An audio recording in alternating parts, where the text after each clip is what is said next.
Hello and welcome back. This is Queen 3210, and as I said in the previous video, we're not quite done yet. We've gone through an honest blind let's play of the game to figure out, to basically get a gist of the story. In that let's play, 2 characters died, everyone else survived, and we were left with a very dissatisfying end. So what we're going to do next is I want to try and aim for the true ending last, just because it'll have like the context and it'll be the perfect way to end off this series. But so what that means is we're gonna do a run where we basically kill everybody. And I mean everybody. We're just grinding achievements at this point. So yeah, that's basically what we're gonna do. So we're gonna start a new game. Oh, hello. But yeah, basically the idea is everybody dies, which means poor Zach's gonna die as well. Hannah might die as well, but we're gonna try and get her killed another way. Unfortunately, I haven't been able to find like a concrete guide to really determine how to go about this. Like, there are video guides, but I'm trying to avoid those because of spoilers. But I haven't found a text guide at all that just basically outlines the steps. So what we're going to do instead is we're just basically gonna do what we can. We're gonna try and do some of the opposite of things that we did. And yeah, we'll leave it at that. So let's just try and piss everybody off, because like I said, nobody's going to survive here. I press my lips together and roll my eyes at her. I'm not entirely sure how I should feel whenever she goes on her mother hen mode. She means well. I'm glad someone's looking after me, especially with my family living on the other side of the globe, but Becca's bossy attitude can be such a pain at times. She's more overbearing than Mama, and that already says a lot. You're not my mom. I didn't say I am. Nope, but you're acting like one. You don't need to boss me around all the time. She gives me a completely unimpressed look. Immediately, I brace myself for another round of reprimands from her. I'm not bossing you around. I'm just telling you to at least mind what you're eating. Remember what happened last year? You ended up bedridden for 2 weeks after eating something bad. And I ended up having to listen to you cry about how those absences would take a huge chunk out of your paycheck. Do you want that to happen again? No, Mom. Only a loud, frustrated sigh comes from her while she pinches the bridge of her nose, likely to help ease a headache starting to form. I bite my lip to keep myself from laughing out loud at the image she makes, expecting her to say more. But when at last she looks up, she's simply carrying a resigned expression on her face. I'm serious. Not my mom, Rebecca. Maria Isabella Grace. I shut my mouth after that. Although I know she's not really angry, I don't want to push it. An angry Becca isn't something I'd like to cross paths with in my lifetime. I've seen it happen, and it wasn't pretty. Yeah, I'll stop. I grumble, but she doesn't seem to care much. Only give me a small acknowledging nod. Good. Look, if you need anything, tell me and I'll help in any way I can. You don't have to do this alone. Thanks, Becca. I really appreciate it, but you don't need to keep babying me. You've been taking care of me since after I moved here. You have to take a break sometime. And before you ask again, no. You know I'm not a fan of borrowing money. And I'm not going to ask you to give me what you earned hard for yourself. You and your pride. But suit yourself. The offer stays on the table, though. I nodded in response, if only to get her to drop the topic. Okay, moving on. Okay. So we are going to be brave and look up, because we closed our eyes and prayed last time. I need to face it. Whatever these people belong to, I need to face it. And if I'm going to die, if they're going to kill me, at least I'll know what my killer looks like. A cold comfort. So with a deep breath, I summon every ounce of courage I have left in me and shift my gaze upward. Whoa! Please, don't hurt me! Oh, I'm glad you find that amusing. No! Without thinking, I scrambled towards the door. I struggled to open it, but it won't budge. Stay away! Go away! Please, Lord! Make it go away! Why now? Why won't it open now? My heart sinks as reality draws in. I'm locked in. Locked in with that thing. Let me out! Let me out! Lord, please, let me out! It slowly approaches me as I wrench the doorknob violently back and forth. Oh.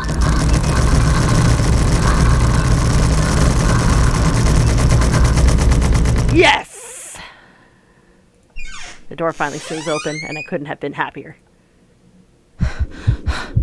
Wasting no time, I leap out the door and don't look back. My feet pound against the floor in rhythm with the loud, fast beating of my heart. By the time I run past the hallway and find myself atop the grand staircase, my chest feels so tight, like it's about to burst. And that's nothing compared to the feeling of hope the sight of the exit gives me. Racing down the stairs, a breathy laugh escapes me and my shoe slips and I find myself falling. Okay, we saw this part. Okay, I don't know. We're sorry, ma'am. We don't really know what's going on here. If it's okay, maybe we can... Aren't you the ones in charge here? How can you not know what's going on here? You see, Miss McCullough, right now the house is... Amazing how she can keep her voice level yet still convey such utter displeasure with it. I've dealt with people acting the opposite before, and if I were to choose, it's much easier to handle clients who talk your ear off when angry. People like her are the hardest to read. Besides me, I shoot Rose a pleading look. She returns it with a glare before taking the reins from me in an attempt to smooth out the situation. There's a promise in it that we will be talking about this later. I'm not looking forward to that at all. What can I do? She can deal with this better than me. Who knows what might come out of my mouth if I handle this on my own? We're really sorry, ma'am. My partner's probably still a bit winded from her fall. If she's unwell, then she shouldn't be working here right now. She raises a hand to rub the side of her temple as if to stave off the beginning of a headache. Never mind that. I just want to know what's going on here. I thought my client already owns this house and my services are needed. Perhaps there's been a confusion then. We haven't heard anything from our supervisors regarding a closed deal for this property yet. In fact, today's only the first day of our open house. If you wish, we can call them and confirm for you. That wouldn't be necessary, but thank you for being direct with me, Miss Cooper. I already thought something was a little odd earlier. If you'll excuse me, I need to talk to my secretary. With a slight wave of her hand, she leaves us. That seems to be the end of it. Both Rose and I breathe a sigh of relief. Disaster averted. Still, I've already prepared myself to dial the number to our Lux foreign office and check, even if she didn't ask for it. I will be very frustrated if, for some reason, something has already been settled without my or Rose's knowledge. That's a whole new level of unfair. We've been working hard on this. Moments later, Miss McCullough returns, looking a little frustrated but with an apology clear on her face. I feel a little sorry for her having to go through all that trouble. There seems to have been a little misunderstanding with my client. If you'll allow it, I'd like to stay and wait for him here. Moving on. You haven't finalized anything with an agent yet. I would really advise against making plans this early when... Never mind that. It isn't going to be a problem. We've got a wonderful legal team to handle everything. Start taking notes, though. I think I've got a few things I want changed before we move in. The rest of their conversation gets lost in the chatter of our companions. I don't want to make any assumptions yet, but their sheer interest is enough to give me some semblance of hope. Oh please, please let these guys be the one. Eventually our group reaches the kitchen. Much like the rest of the house, a great deal of effort has been put in retaining the room's classical appeal. The open hearth at the end of the room in particular looks amazing, like the ones I've only seen in fairy tale books. I can't help but send an imploring look at Miss McCullough, who only looks away with a sigh. Yeah, I can give you a fact sheet and a form to fill out. She wastes no time in taking the papers from my hand and shuffles through the bunch. Oh man, Rose is going to be so angry at me for letting her do that. Wonderful. And Marianne, I'd really love to talk to you about those changes. You took some notes earlier, yes? I did, Mom. But I really hope that this time... Excellent. Hopefully you can help us out too, Isabel. Isabella. Right. It's a lovely name, Isabel. Isabella. It's Isabella. Yes, that's great. We'll be more than happy to put in a good word to your superiors too, and... What's this? A look of confusion and disgust appears on her face. This letter and that woman in the attic. It's real. The letter. I'm sorry, I didn't know. Careless. I've been so careless. How do I even tell them that without looking like I've gone mad? What should I even do? Yep. I blurted it out before I could think twice about what I'm going to say. Rose, we need to get out of here. This place is cursed. Rose casts a nervous glance at the people in the room. Most of them still engaged in conversation with their peers, but those curious enough to turn their heads in our group's direction have been given her trademark saleswoman smile. A tight expression is on her face when she pulls me aside. Isabella, we've already had a conversation about this weeks ago. Those are just stories. And I'm telling you that it's not. I saw something in there. It's not human at all. I thought it was just nothing, but isn't this letter proof enough? She gently reaches out to pluck the paper off my hand. Without even taking a glance at it, she folds it back neatly. Look, I'm really getting worried about you. I know you want to see this open house through, but your condition is more important. Give me a few minutes to wrap things up here, and I'll drive you to the nearest hospital. No! You don't understand! There isn't a condition, Rose. No concussion at all. I'm fine. But this place isn't, and you're being stubborn about it. Before Rose can open her mouth for a retort, a hand lands on both our shoulders, pulling the two of us a distance closer. Now, ladies, what seems to be the problem here? Nothing, sir. I just had to clarify a few things with my colleague. Well, it certainly seems intense. A smile fits the two of you better, in my opinion. Especially darling little Lily here.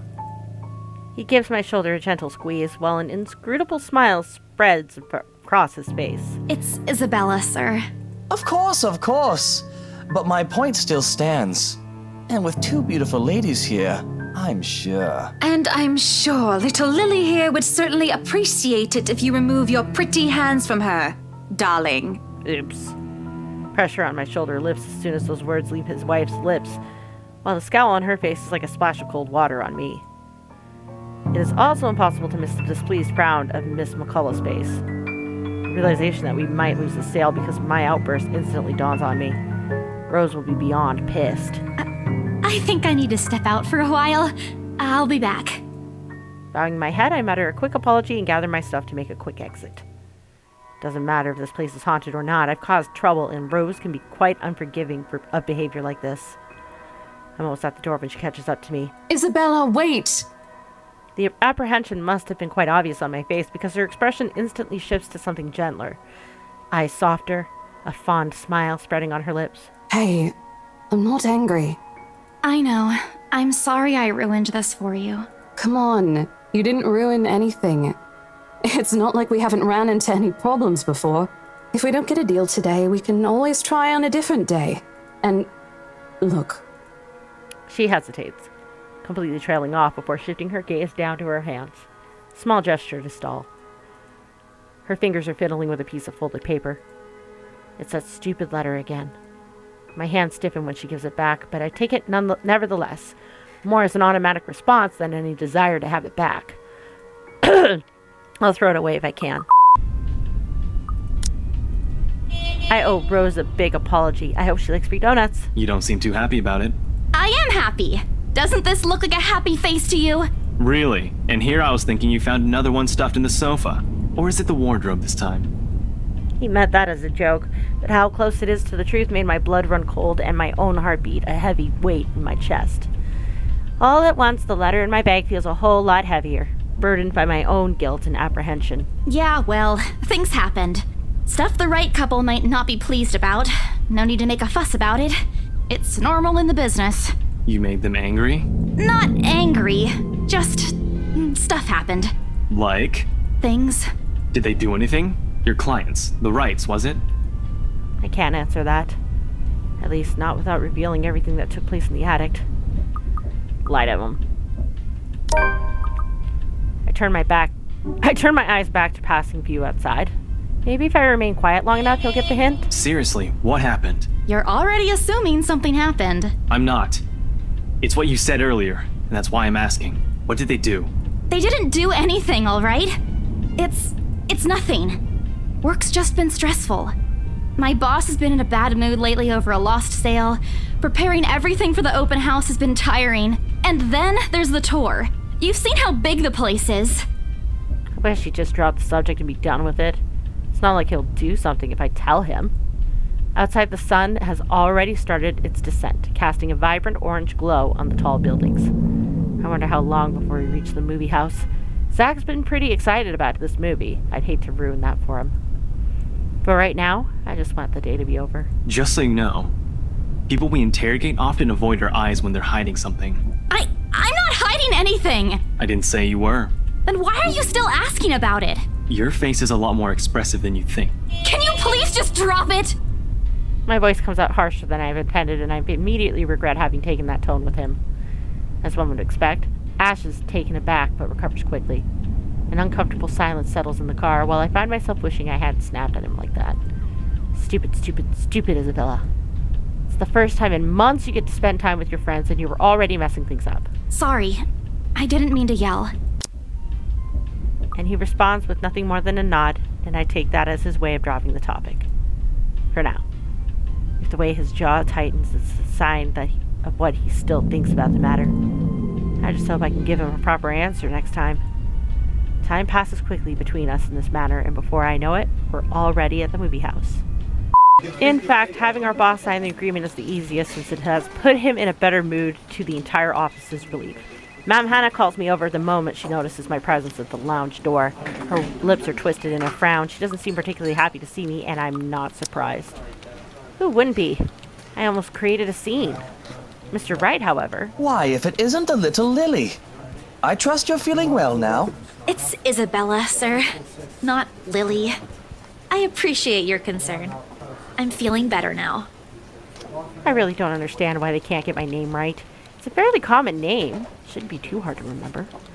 Regardless, I hand him their copy of the agreement. I believe I can take that. Thank you very much. With how elegantly she plucks the paper out of my hand, it's easy to think that there isn't any trace of irritation in her. But it is there, radiating in her stiff stance, and the way she's standing at a fair distance from her husband, and how the two look to be ignoring each other. Seeing the scene, it soon becomes clear to me that I'm not the one who has put her in the bad mood. Do they fight? Most probably. I have seen it happen dozens of times with my previous clients. It's a shame, especially with their new mansion. I never did like it when my own mama and papa fought. I hope they'll make it up. I hope they make up soon. Apparently satisfied with what she's seen, Ma'am Hannah clasped her hands together before extending it out to us for a shake. Rose and I released the breath we've been holding, both of us more than happy to return the gesture. That settles it then? We still have a housewarming party to plan. After all, you know how much thought should be put into those things. There are servants for that, darling. And then, of course... Okay. No more than a week, ma'am. Barring unexpected delay, of course. You can leave it to us. Excellent. Well then, I'll leave you two to it. It's been a pleasure doing business with you. Oh, and before we forget... She discreetly folds something in both of our hands and winks. A finger raised to her lips, demanding our silence. What happened the day before was quite unfortunate. But you did get us what we wanted in the end. That, at the very least, is commendable. But this is... Ma'am, I can't accept this. Don't you worry, darling. It's a small thing coming from us. Consider this your bonus for a job well done. She smiles sweetly like this is simply the most normal thing to do in the world. Okay, let me do that again. We should celebrate because Ash Hole is totally missing out on my first treat ever. I'm sure Ash has his reasons. He hasn't even apologized for calling me a scaredy cat yesterday. Half-hearted complaint without any meaning to it. Done more out of a habit than any real malice or hatred to it. After all the times he's called me scaredy cat, the word itself has completely lost its meaning. Imagine that. There's disappointment, of course, in knowing he's off who knows where while we're having fun here. Sheesh, don't just disappear off the face of the planet without telling anyone. You aren't really upset about that, are you? No, not really. But it's his loss for missing this once-in-a-century event. He did seem to be in a hurry when we parted last night after the movie. Said he got a big lead on his case. We never had the chance to talk much yesterday. But you know how he is about his work. Everything except his unholy love for bad puns is a secret. He never mentioned those to me. I ain't surprised. He's more tight-lipped with this one. Something about it being bigger than what they usually let him handle. Don't worry, Becca. I'll make him talk. It's not necessary. He'll talk when he wants. And if what Zach says is true, it's better if we keep our noses out of this. His job isn't exactly a walk in the park. We'll only get in the way if we pester him about it. Well, he better treat us to something other than ice cream once he solves that one. That's Scrooge. But that's not really why you asked us out, right? She gestures at her food with her hand as though it's something she's not willing to touch until I give her answers. I promised I'd treat you to a free lunch if the mansion got sold, yeah? Understanding dawns on her face. The bewildered look she's been sporting changes into something close to delight. You should have just told us. No need for all this fancy, secrety stuff. It was supposed to be a surprise. I made a promise, didn't I? I wasn't expecting you'd really do it. Well, it's already here. If you don't want to eat it, I'll just... I begin to gather their plates to my side, the food in each still untouched. A laugh almost escapes my mouth with the way Zach's expression quickly changes to disappointment. Becca's hand interrupts me just as I'm about to pull her plate closer to me. No, please leave it, ma'am. We're simply humbled by your utmost generosity, considering you're as much of a Scrooge as Ashton. Don't compare me to him. He's the one who looks like he's about to have an episode whenever he has to spend more than £5. I honestly wish there's a way for you to see the look on your face when you haggle. Remind me to record it once. I think it's something like this. She puffs out her cheeks and furrowed her eyebrows in an imitation of how I supposedly appear. I don't look like that at all. Do I? She drops the act at the flat look I shoot her. Her laughter dies, but the playful gleam in her eyes remains. This means you're gonna be okay now, yeah? For a while. It just means we won't have to worry about paying for the treatment and the bills. But that's all that matters, right? I mean, we're not yet sure if the new medication will produce better results, but Mama and the doctor said Papa's responding well to the treatment. That's one reason to be hopeful. And with the money, I'm sure it's just a matter of time. Saying it that way sounds as if I'm trying to convince myself. But no matter what, I allow myself a smile, and genuine and uninhibited. It's strange talking about this with other people, even those who've known you long enough. But today, things simply feel a whole lot lighter with them here. Lunch passes in an enjoyable fashion. Don't bother. Are you going to tell me about it? Does it matter? It does. I think so, yeah? How do you expect people to listen to you if you keep avoiding questions? I'm not asking you to listen to me right now, am I? Now you're just being a child. I'm 26. You're the one who came here to bring me food I didn't ask for. You're not even eating it yourself. And it doesn't even taste that good. It's too spicy. I bet you don't even like it. And... My heart's pounding hard against my ribs. My breathing has also grown erratic. The sheets of my bed crease under my tight grip. I didn't mean to yell, especially at her. It just came out. Yet it feels oddly satisfying to do so. Becca's smiling knowingly at me when I look at her. Only then does it register what she was trying to do. Are you done? You're an awful friend. She laughs, softly yet unrestrained. It isn't mocking, but one that brings a sense of familiarity in it. And it does the job of lightening up the mood. Feeling better? Not entirely, but thanks. I'm being petty, aren't I? We both are. Figures why we're friends, right?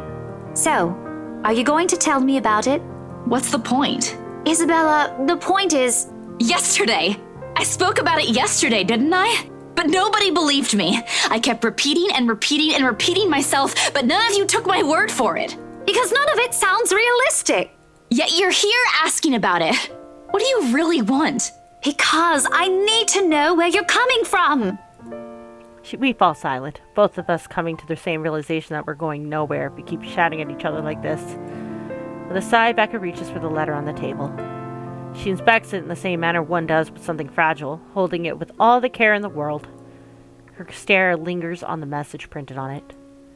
Something pensive sets in her face as she reads the lines over and over again. I want to stop her, take the paper away from her hands, hide it. But it's too late now, isn't it? Yesterday's and today's arguments was my own doing. That's more than not being believed. I'm running away from the guilt.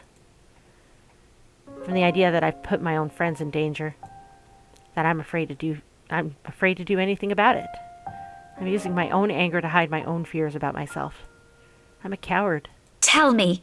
Everything. Don't leave anything out, you hear me? I hesitate.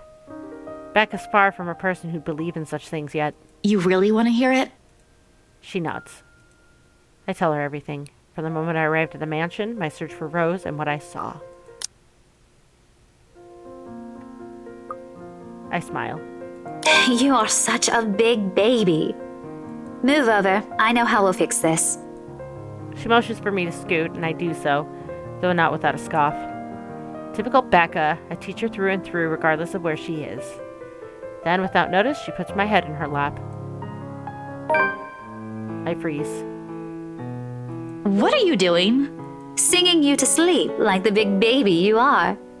I may not be as good a singer as you are. Stop treating me like a kid. This is completely unnecessary. I make an attempt to straighten up, but Becca's persistent. Gently, she pushes my head back down. I'm kidding. Didn't you say this is how your mom used to lull you to sleep? I just thought you could use something familiar to you. You're not my mom. It may sound like a complaint, but we both know the statement has no ill will attached to it. How are they back home? You said they called? Good. From what Mama told me, EJ won a medal. Who's EJ again? The youngest. A bit chubby on the cheeks. I showed you a picture of him once. You said he looks a little like me, especially around the eyes. She's quiet as I talk, interrupting only to ask a question if there's something she doesn't understand. I tell her of my 4 younger siblings, little troublemakers, all of them. And of my no-good old elder brother, who almost landed himself in jail a month ago. Of my sister who had to move away recently to run from her ever-increasing debts. It's the same old story she heard countless of times. Yet every time she asks, every time it's brought up, she listens tirelessly. Becca may not believe me about the ghost. She may have just been listening to help me keep my fears at bay. But for now, I'm content. Sleep comes easier. And for the first time in a long time, I dream.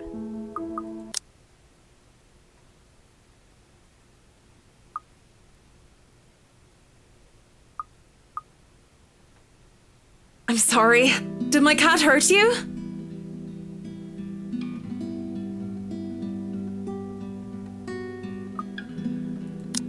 Oh, it's you. Ooh. Nice to meet you again, Miss McCullough. Just learned of, Rose. So now we are going to stay home. My hand automatically moves to press the delete button. What's the use? I won't be able to work anyway. Not with this weighing on me. Not with the images flashing in my mind. Not with these voices calling for me. Over and over and over. I flop back down on my bed and discard the phone on the nest of pillows beside me. The TV's still running, I notice vaguely, having been left open the night before, though I have no desire nor interest in it now. Rose is dead and it's all my fault. Shoving a pillow over my head, I make an attempt at sleep. Anything just so I won't feel this heavy feeling in my chest. Of course. Cheerful voice with a tinge of hesitance greets me when I answer the sudden call. Hey there! How are you feeling? Good morning, Becca. I just want to check on you. I heard the news. How are you doing? It's as if her question has opened a dam of emotions I've been keeping at bay. Becca. Rose, she... Shh. It's okay. I know. I'm sorry. I know how much she means to you. No, you don't understand! This is what I've been telling you guys! What you've been telling... All right. Tell you what. Why don't we eat dinner together today? I heard the diner near your office is serving your favorite today. My treat? Decline her offer. I want to be alone. No, I'm not at the office. Ugh, never mind. We're not safe. Not anywhere. What are you talking about? And don't shout. I was just inviting you to help take your mind off things. The letter. This again? Ghosts aren't real, Isabella. They're just stories made up to scare children. You're always saying that, but look what happened to Rose. I know what I saw. The police says it's a homicide case.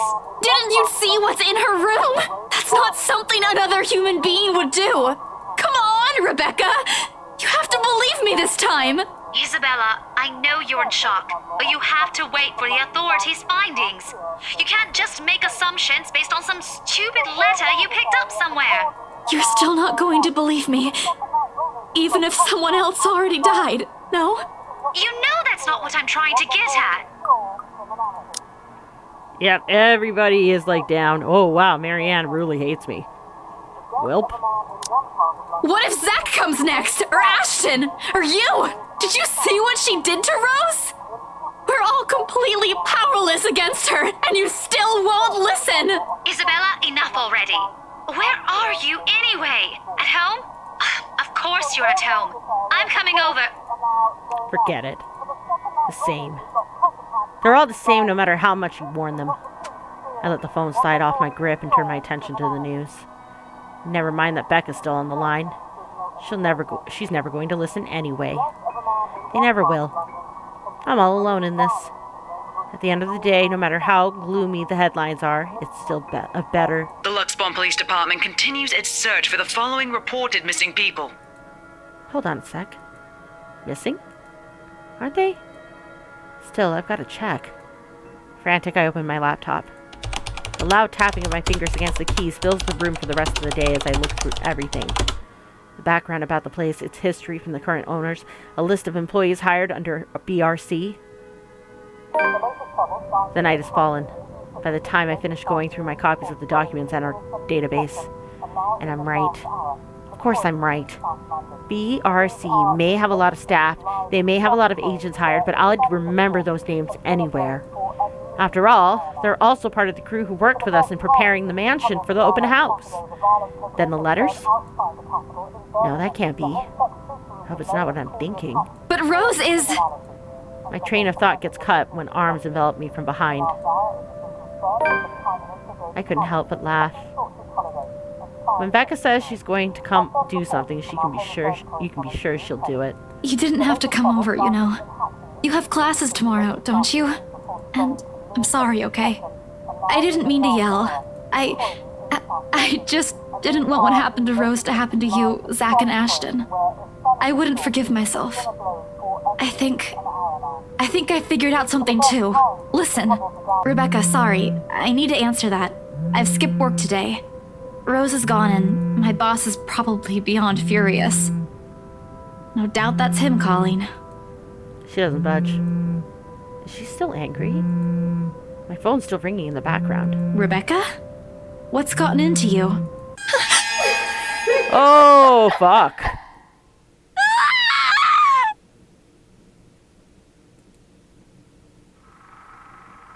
You've unlocked a memory fragment.